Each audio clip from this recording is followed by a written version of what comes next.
By now you're starting to feel comfortable designing your own queries, either using the wizard or from scratch like we did in the previous lesson. Now we're going to look at going into an already existing query design and make some changes. So you can see up here at the top on the title bar that I'm using Music Library 6B from the exercise file. So to get all caught up with me, go ahead and open that one up.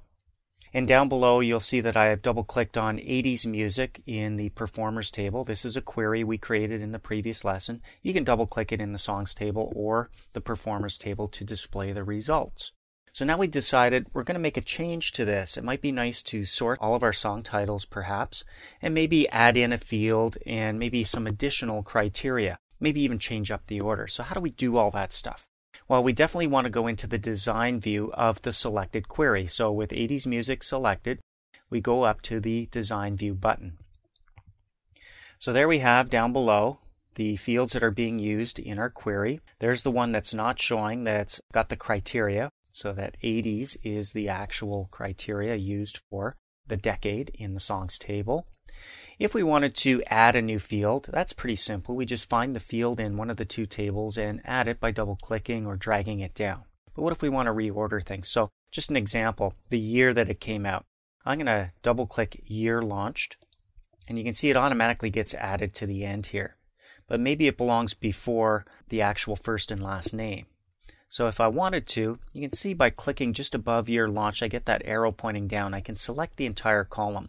With it selected, I can click and drag it until I see a line in between song title and first name and release.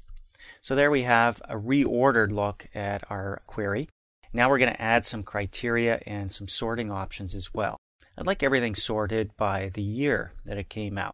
So in the sort row over here, I'm going to slide over to Year Launched and click in the blank field, which displays this drop down for me. When I click that, I can say, okay, ascending or descending. I'm going to choose ascending.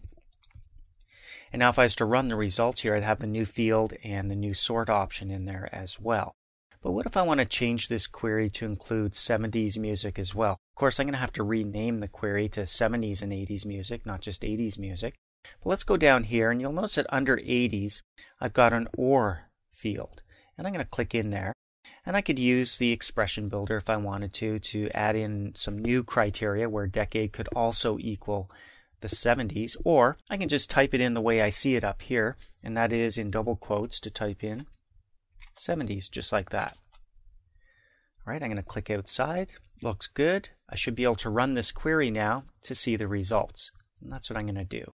Clicking the Run button shows me the results. You can see the year that these songs came out, and that's the order that they're sorted, so from the oldest to the newest. And then you can see that I've also got all of the other fields that were selected. The one that's not showing is the decade, because we chose not to show that, but it is being used for the criteria. So I'm getting 70s and 80s music now. Of course, the name of this query is 80s music, so it really doesn't make sense. I either have to rename this query to something else by using Save As, or if I wanted to, I could go back and take the 70s part out. That's what I'm going to do. I'm going to go back to Design View. And I no longer want the 70s criteria. It doesn't make sense for this query. I simply highlight it by clicking and dragging and hitting Delete on the keyboard. Right? When I run it, the new results are only 80 songs, but still sorted by the year. And now I'm ready to save my changes. Coming up to the Save button and clicking Save is going to save all those design changes I made. So this query is now up to date.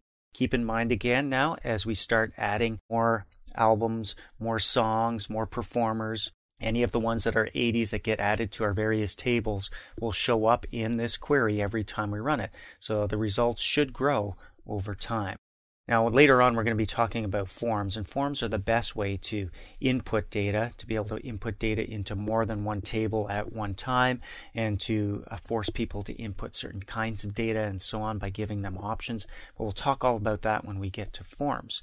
For now, let's just check out the results of our query, be happy with that, make sure we save our changes before moving on.